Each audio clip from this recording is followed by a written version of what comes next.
we're always excited to see more regulatory clarity. I think people, equate crypto with not wanting to have these regulations surrounding it, but actually helps us understand what are the rules of the road. No matter where you are in the crypto journey, it's not too late, and you shouldn't feel like, asking what is Bitcoin, what's the value proposition there is like you've missed the boat. We know a lot of folks are always on the hunt for yield. What do you think this means for investors that, it's not just holding the asset, but they can now earn off of it? That's so exciting because you're taking an asset that was otherwise kind of static. Now you're putting your assets to work and you're actually able to earn those staking rewards.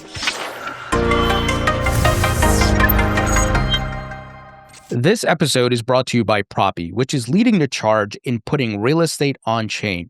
Propy is a game changer. You can buy and sell real estate with cryptocurrencies using the Propy platform, which is powered by a blockchain, of course, and they have a native token called Pro. And I've been an investor in the Propy token since 2018. So Propy is a licensed Web3 pioneer operating since 2017. They have facilitated over $4 billion in transactions. They're putting titles and deeds on chain. They use Coinbase for their crypto escrow service. So this is a great platform. And once again, they are ahead of the curve when it comes to putting real estate on chain. And they just launched a great campaign where you can earn some of the Propy tokens. And it's simply by doing tasks such as sharing their vision video, signing up and inviting a friend, and much more. So if you'd like to learn more about Propy, visit the link in the description. Hey folks, welcome into the Thinking Crypto podcast. I'm your host, Tony Edward, and joining me today is Krista Lynch, who is the SVP of ETF Capital Markets at Grayscale. Krista, great to have you. Thanks so much for having me. I'm excited to be here. Yeah, absolutely. Krista, lots to talk about. Just last week, Grayscale launched staking in some of its crypto ETFs, and this has been a big topic with the SEC and the markets, and a lot of people have been waiting in anticipation for it. So I'm excited to go through the details. Well, let's kick it off with your background. Tell us a bit about yourself and where you're from. Sure. I grew up in Florida, in Jupiter, Florida, to be precise, which is near West Palm Beach. I went to college at the University of Miami, so I was a Floridian kind of through and through from childhood to early adulthood. And I eventually moved to New York, I guess 12 years ago now, for my first job out of college. And I have kind of become a New Yorker. It really stuck. So here I am. And you spent a lot of time in TradFi, specifically Goldman Sachs and BlackRock. Tell us about how you got into the financial industry and what it was like working at those firms. Yes, I did. So my first job out of college was as a product controller at Goldman. And product control is kind of a hybrid of finance and accounting. I specifically worked for the index trading desk doing their profit and loss statements on a daily basis. And one thing that, both tormented me and taught me so much was they were in the process of moving fixed income ETFs to my desk, the desk that I supported. It had previously been in another area of the firm, and the systems that I used really weren't equipped to handle this kind of calculation for the ETF wrapper, which is an equity. They were really built for the fixed income underlier. And so I spent many an hour kind of banging my head against the wall trying to figure out how to calculate the P&L for these products without the use of the tools I would typically have. And that was when I decided I'm really going to learn how these ETF things work. I'm going to become the subject matter expert on my team. And that was my first foray into ETFs. That's how I really got interested in them. And then, years later, I was at BlackRock for my second job. And that's kind of the mothership of ETFs at the time, if you will. I decided I loved working with ETFs. I wanted to do it in that capacity. And just working on the desk there, crypto was kind of becoming something that ebbed and flowed. It was around 2016 or 2017. And I wanted to be able to keep up with the conversation on the desk. So people were talking about this thing called Bitcoin. I started reading about it and I thought, this is really cool, but I don't want to seem too basic. So let me not buy Bitcoin. Let me buy Ethereum. And I felt like that was so edgy at the time. But that's really how I got into crypto. And eventually I wanted to be able to mash crypto and ETFs together. So what better place to do it than Grayscale? Absolutely. And Krista, your journey is very analogous as to what's happening overall with TradFi and crypto. We're seeing firms that you worked with now entering crypto. Well, BlackRock, they've already entered, launching Bitcoin ETFs and tokenizing. What is it like looking back at these firms and seeing how they are adopting crypto at just a rapid pace? Yeah, it's so interesting to me to watch from afar now, as my former colleagues are also getting into the crypto space, but from a more TradFi angle. I think it speaks volumes to how this asset class is growing and maturing. We have firms like Grayscale that are very crypto native and really at the forefront of pushing the crypto agenda forward. But then we also have firms like BlackRock or Goldman that are also partners in the space or competitors in the space, also working on Bitcoin products, Ethereum products, other digital asset products. And so to me, that's really kind of a resounding vote of confidence in the digital asset space itself. And I think that we're going to continue to see a lot of momentum as these partners and competitors develop the space more. So, amazing journey, and it's amazing to see all these firms getting involved. And it feels like crypto at one point was this, I don't know, illegitimate asset class, right? Larry Fink at one point called it index for money laundering. JP Morgan CEO Jamie Dimon has been bashing it for years, but now the narrative has changed, and now they recognize the value of the technology and the assets. So it's incredible what's happening. Are you blown away by just this year, the amount of entrants, right? Of people coming into this market? For sure. Yeah. And I think from my viewpoint, especially helping to launch the first Bitcoin ETPs about a year and a half ago, it's been amazing the doors that has opened to investors. I think there were so many investors that were on the sidelines previously because of various reasons. That could be either some sort of mandate restriction where they couldn't own spot Bitcoin or Ethereum outright, or perhaps they were intimidated by aspects like having to open a wallet or custody their own assets. But the ETPs have really done away with all of those barriers. And so we're seeing this tremendous amount of interest in education, in investment, in dipping one's toe in the water, if you will. And that is ultimately starting to culminate in more and more investment, more and more demand for Bitcoin and Ethereum, oftentimes via these ETP products. Yeah, and of course, Grayscale leading the charge in many ways, creating incredible products. And I recently saw you guys launched the Grayscale Top Five, and now you have staking. Tell us about Grayscale being the first to launch staking in ETPs. Yes, we're so excited. So thank you for the shout out. We did implement staking to our Ethereum and Solana products last Monday. And that was a major milestone for us and also for the industry. We're the first 33 Act products in the US that can offer staking. So it's really a pure access tool to get staking on Solana and Ethereum. Now, we do also have GDLC, which is our top five. Tokens by market capitalization product that you mentioned, another first or kind of trying to move the industry forward type product. And we do not yet have staking in that fund specifically, but it is on our roadmap. To get into the nitty gritty there, it's sometimes confusing because it was approved on the same day as the generic listing standards. That's Hmm. what allows staking in these ETPs, but it actually was not approved under the same listing as that staking approval. So while the government shut down, unfortunately, we won't be able to move it to align with that, but it is something that we plan to do in the future. So talk to us a bit about the functionality of the staking in the ETF. So let's say I have the Grayscale Ethereum ETF, right? Mhm. And the staking rewards are being earned. Am I getting paid out via distribution or some sort of dividend, or is that being reinvested? Yeah, so we're in a bit of a unique position having two Ethereum ETPs in market, and we're actually working on the tools to be able to provide investors either one. So if you wanted to have a product that pays out a cash distribution, that's something we're working on. And if you wanted to have your rewards accrue to the NAV so that they continue to compound over time, that's also something we're working on. And we think that that will provide investors with optimal choice. They can really choose whatever is most appropriate for their needs. I love that there's a choice. That's really great as an investor. You want to have that, depending on your strategy, whether it's a short-term, long-term horizon.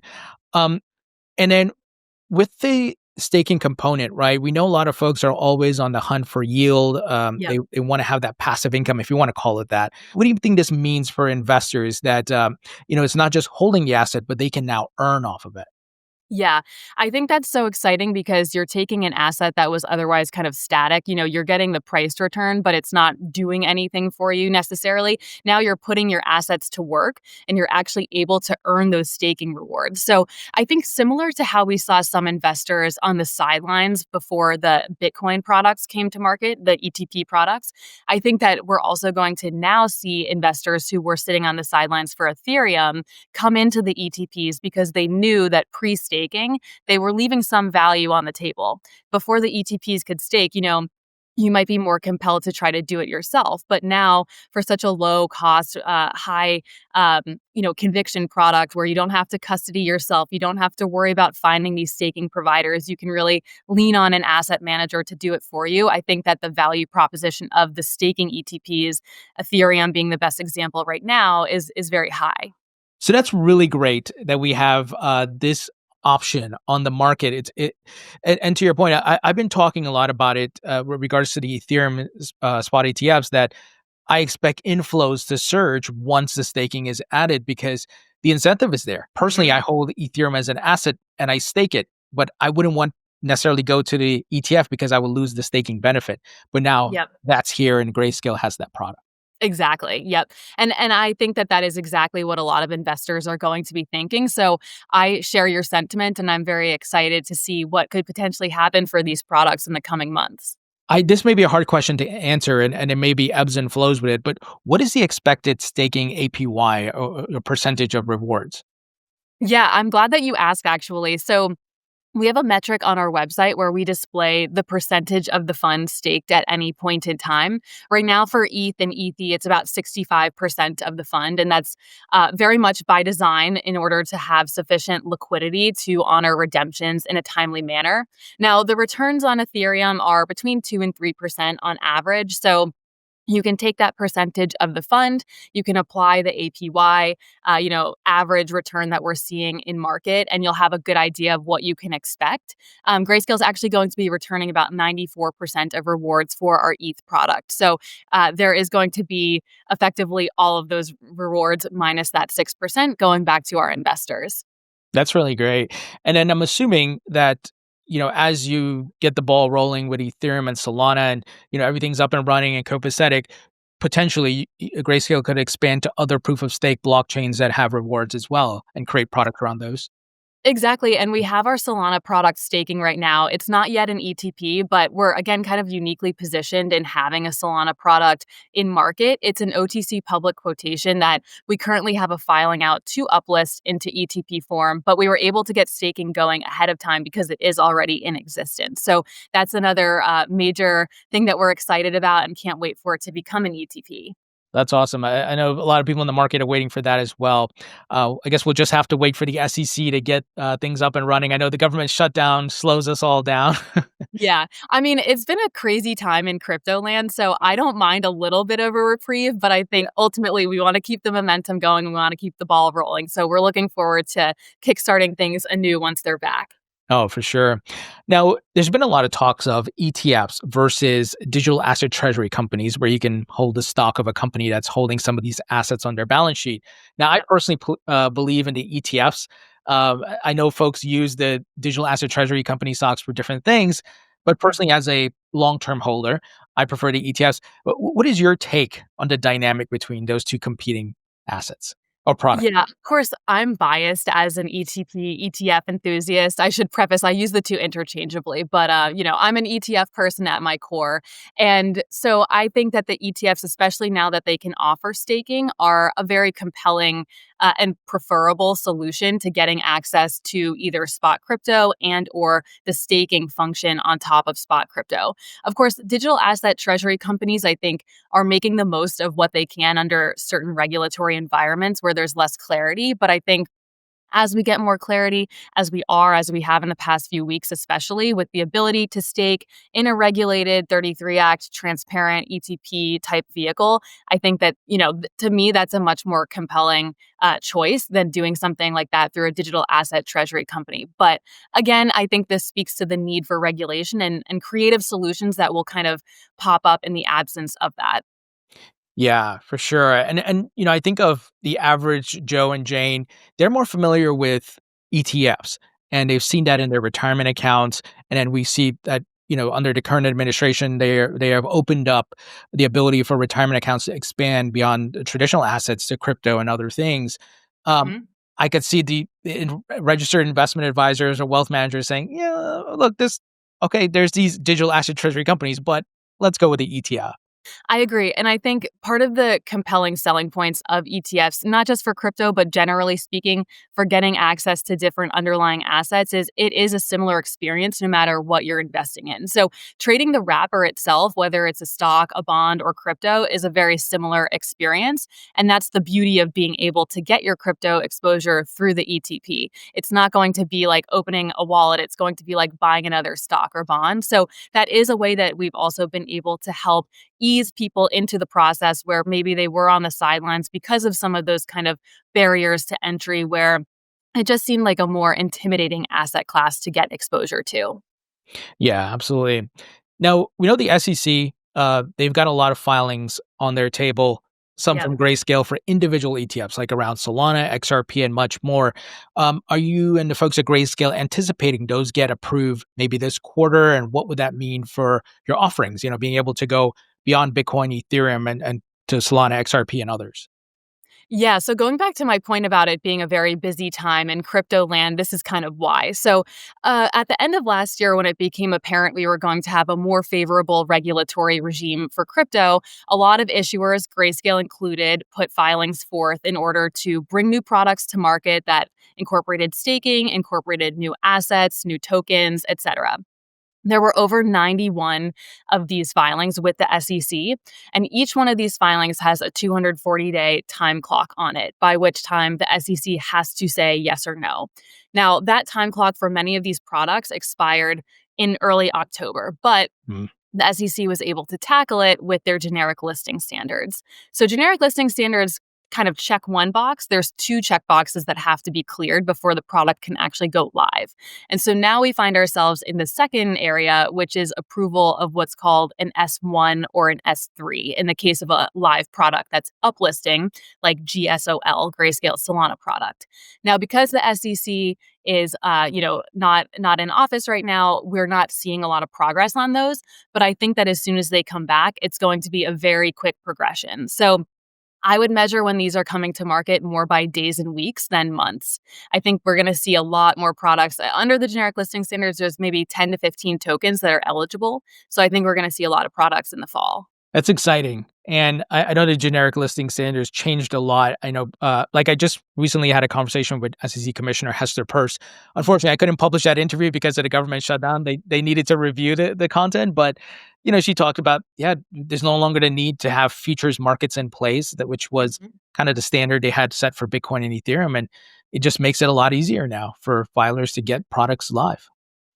Yeah, and even more than that, it gives some clarity also about like what are the rules of the road. And I think that Mm. that's something that had been missing before too. You see a lot of filings. The methodology was more like throw spaghetti at the wall and see what sticks. But now it's more, you know what's going to be permissible. You know what's on the edge. You know what's way out of the bounds.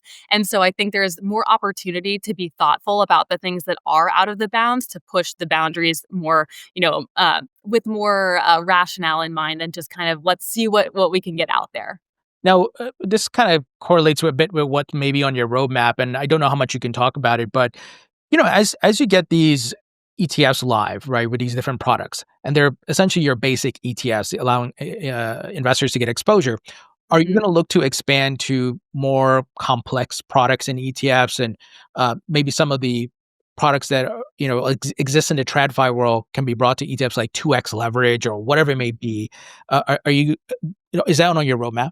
So we've always been pretty true to wanting to remain pure spot exposure without derivatives and without a lot of the leveraged type things introduced to the fund. However, I will say that even in bringing staking to market, we've extensively studied how traditional finance vehicles operate, and there are so many parallels. I never thought that in my seat as a crypto ETF person, I'd be studying loan funds, but that was actually the case for many months. So I think that in terms of the aspect of the question, bringing traditional vehicles into the kind of crypto sphere, I think we're going to continue to see this convergence between crypto and traditional finance. What exactly the shape of that looks like, I think remains to be seen. But I definitely think that we're going to see that continuum getting closer and closer. Yeah, that makes sense.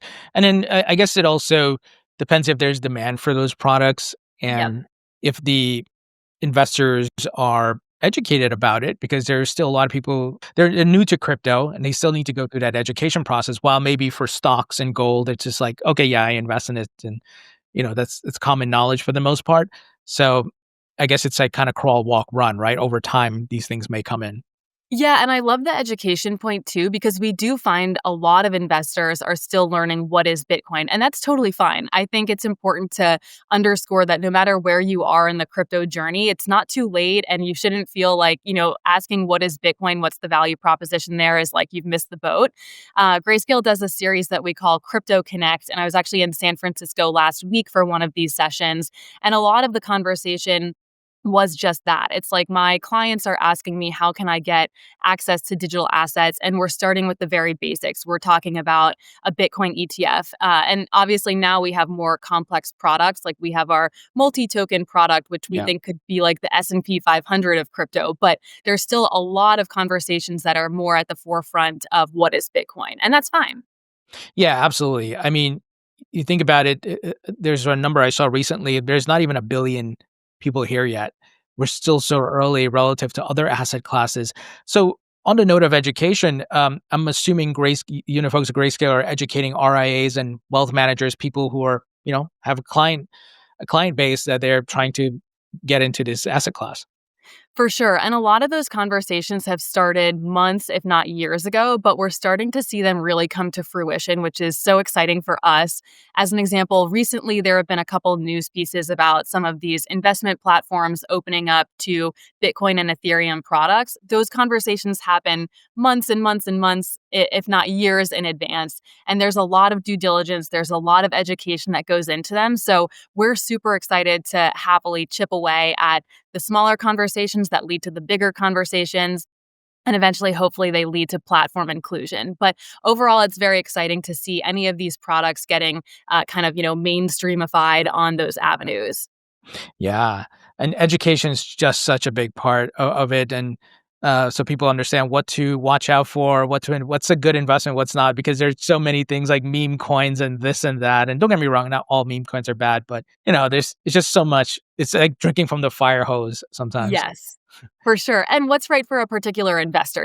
There could be some small allocation to, something that's fun, but then you want to have more of your allocation in something more serious. And I think that helping investors understand which products fit into which category is also really helpful. Jumping back to additional ETF products, what are your thoughts, and are you guys thinking about creating ETFs for tokenized assets? I know there's a move to tokenize stocks. There's some folks are tokenizing gold, some are looking at real estate.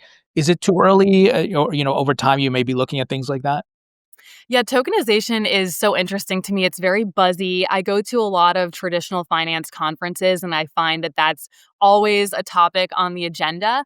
And I think that it's, again, going back to that continuum between traditional finance and crypto. I think this is a way that we're really going to pull more people into the fold. And I see it already, not just from an investment standpoint, but really from an infrastructure standpoint. So a couple weeks ago, you might have seen NASDAQ put out a big notice about a tokenization project they're working on. I think that's a great example of these kind of behemoths in the industry, and someone you would typically think of as a traditional finance player really leaning into things like tokenization. Mm. So I think Grayscale specifically, it remains to be seen how far we go down that path, but we're really excited to see partners and others in the industry getting more involved in digital assets, whether it's through crypto specifically or kind of these tangential things like tokenization. Even from my perspective as an investor, and it's just anecdotal, if you put some tokenized assets in an ETF, unless there's an additional benefit or incentive, I don't see the reason why I would want to invest in it. Because it's like, what am I getting? So what, right? It's kind of like how the staking adds a huge incentive Mhm. in the Ethereum and Solana ETF. What does the tokenized assets ETF give me? When I could just get access to it maybe into other platforms or put it to work into DeFi and things like that. Yeah, and I hear this debated a lot. So, one thing that is very interesting to me is Grayscale did a study on the generational preferences for investing. And we found that Gen X and millennials, or Gen Z rather, and millennials oftentimes have some of their first investment experiences through crypto rather than through traditional rails. And I think that just speaks volumes to the direction of travel of where we might find ourselves in 10, 20 years. We're going to be learning from our kids how to trade these tokenized products when, we're like, this is how you trade a stock or a bond. But I think that that's another example that sometimes we overlook is the value that they see. They're more comfortable in working with a digital asset than in working with a traditional product. And so this is a way that they can get a traditional product with that kind of experience they're used to. Yeah, Krista, I'm a perfect example. I am a millennial, and my crash course to investing and just understanding markets was through Bitcoin. Yep. Before that, it was a world that scared me. I didn't understand, but I was very much into technology, and I saw Bitcoin as this thing that was outside the traditional financial world, and that pulled me in. And then I realized where it fit in this whole economic investing world, and then I started learning about monetary policy and the stock market and all that. Yep. Yep. Yeah. Exactly. And going back to your first question about how I really got into Bitcoin. So during my kind of dabbling in it, I took a course online called the Economics of Blockchain. And that was when I really felt like something here is going to stick. I don't necessarily know what it is, what coin it is, but I think that this overall thesis, there is something really real here. Like this could impact my daily life. This could impact how I go about business. And so I think it's really worth learning. And, here we are now. Yeah, it's amazing. And I look back and I'm like, wow, I can't believe I didn't catch what was happening overall with markets and didn't want to participate. But I guess everybody has their own journey. And, to your point, a lot of the younger folks, millennials and younger folks, this is their entry into markets. Yep, exactly. Yeah. What are your thoughts on crypto legislation? We got the stablecoin bill that was passed, the Genius Act, and then the Clarity Act is in the Senate. It is expected to pass maybe later this quarter. And what impact do you think that might have on the crypto market?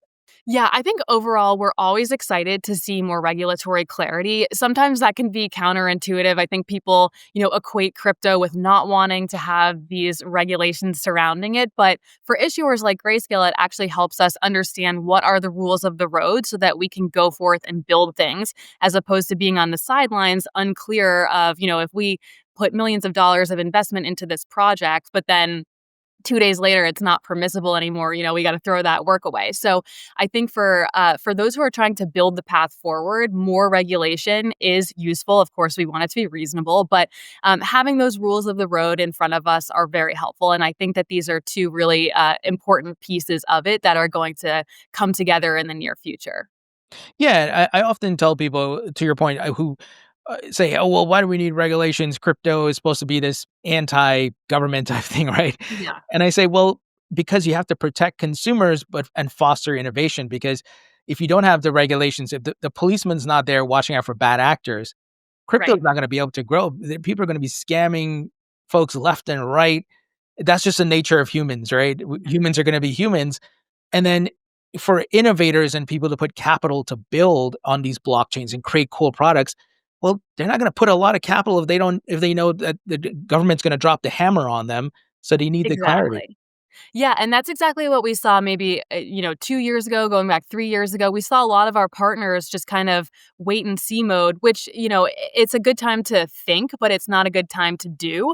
And so I think now we're in a phase where we can really put the pedal to the metal and build confidently. Okay, Krista, great stuff. I got some wrap-up questions here for you. First, if you could create your own metaverse, what would the theme be? I think so. I live in Manhattan, but I love going out to the suburbs and seeing the grass and the trees. So I think it would be some way that I could create the perfect hybrid. Like maybe I would live in Central Park or something like that. But a hybrid between city and suburbs without commute. Oh, yeah, the commute is the tough part. Rapid fire questions. Favorite food? Gyoza, Favorite musician or band?